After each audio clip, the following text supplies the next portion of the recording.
Islam is divided into two main groups. There are the Sunnis, and then there are the Shiites. The Sunnis constitute somewhere in the neighborhood of 90% of the world's Muslims. The Shiites constitute about 10%, give or take 2 or 3 digits there. Now, in America, the overwhelming majority of Muslims in America are Sunnis. So we can restrict our discussion here to Sunni. Now, Sunnism, as a religion, chose very early on not to establish a church. And that the ultimate authority in the community would belong to the unanimous consensus of the scholars of Islamic law.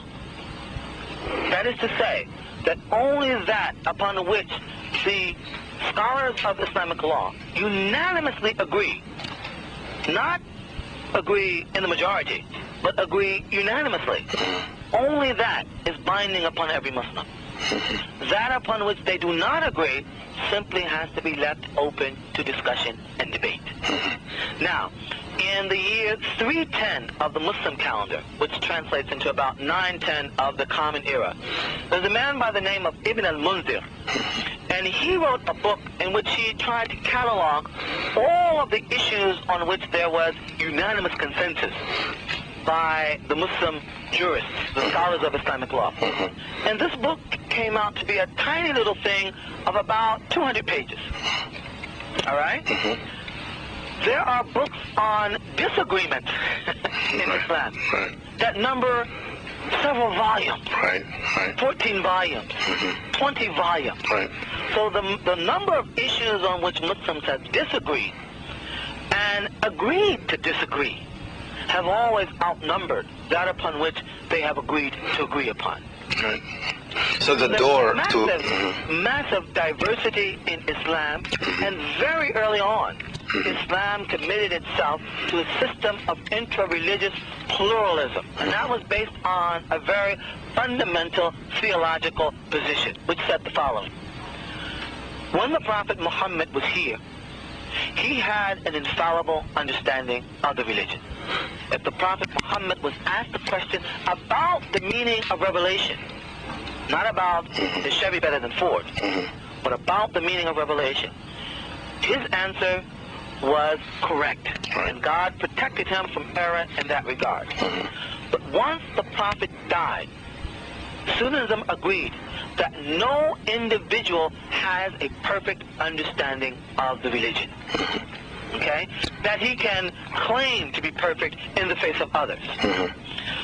What that means is that if you and I have a dispute, you and I are doctors of the religious law, and we disagree on our interpretation of a particular law, in the absence of the Prophet himself coming back and saying, you are right, and Professor Jackson is wrong, then we simply have to continue to recognize each other's opinions as being plausible interpretations of Islam. Because no one outside of the Prophet has the authority to bring these disputes to a close.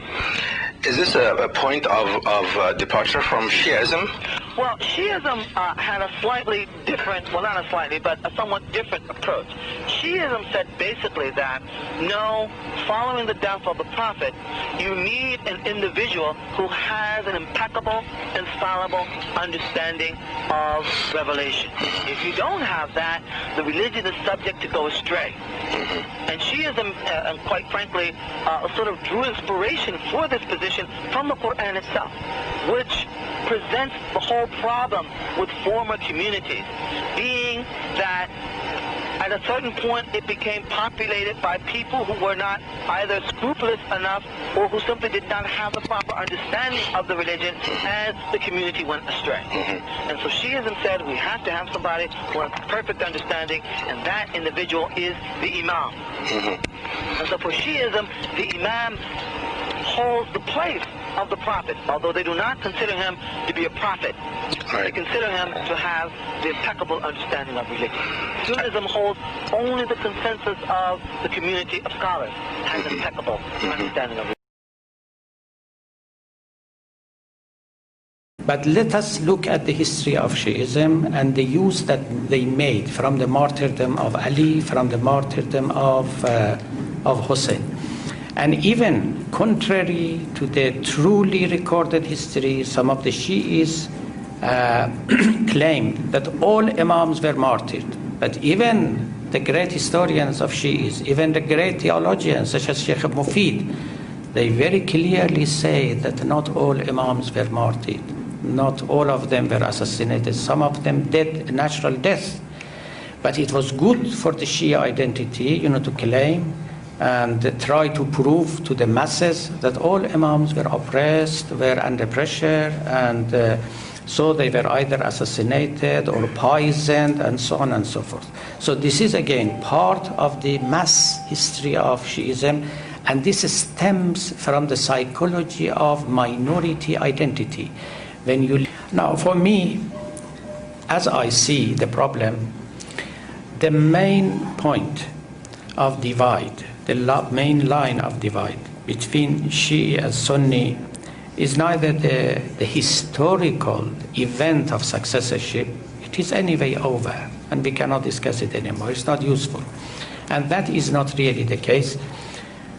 The main line of divide is that according to the theory of imamat in Shiism, the prophet being the last prophet is the idea of the prophet being the last prophet is somehow mellowed and somehow diluted.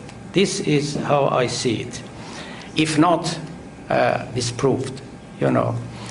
This is a very well-known idea in the Quran and among all Muslims, that the Prophet Muhammad was the last prophet. He was the seal of prophet according to the Quran, Khatam al-Nabiyyin.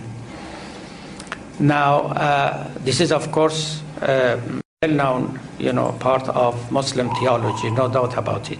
It has got a normativity in it. It says to Muslims that whoever comes after me, do not pay any attention to him. If he claims that he is a prophet, do not pay any attention to him. Do not follow him. Do not listen to him. He must be a false prophet anyway. So this is a normative content of the Khatamiyya, the prophet being the seal of all prophets. Now, what is prophethood? Now, let us go, into the, make a careful analysis of the of prophethood. Prophethood at least has got two major pillars. The first pillar is revelation, receiving the revelation. So this is the first pillar. The second is infallibility. A prophet is an infallible person who receives revelation, okay, and then he actually transmit it to the masses. So this is the nature and the essence of prophethood. All this has been claimed by Shiites for their imams. What comes to my mind in matters of reform about Shiism is, of course, we have to correct some of our behaviors, such as stop cursing the companions of the Prophet, make some corrections about the idea of shafa and intercessions, the idea of corruption of the Quran, which is fortunately now over, and I hope it will not come back again, to reread the history of Shiism, not to make exceptions a rule, not to make rules exceptions.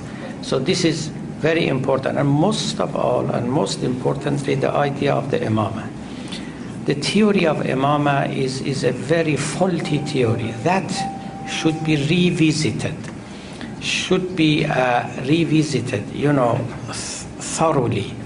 Because at the first, Shiites constructed and suggested the idea of imamah because they thought that the whole ummah needs a leader. And that leader should be the infallible imam. But when it came to the 12th imam, he is now hidden. So they had to change the theory of imamah. The ummah does not have any imam anymore nowadays, though they thought that perhaps the imam can lead the ummah from behind the veil. And even if he is not, among the people, it doesn't matter. So they changed the idea of the imama in order to fit the history of Shiism. And the theory of imama also, because it claims the infallibility for the imams, also had its own harmful dimensions for the Shi'i creed. First of all, it made, unnecessary enmity among Shi'is and Sunnis, and secondly, it stopped and prevented us from criticizing the imams and from finding our ways and not to, following them blindly, but rather with open eyes.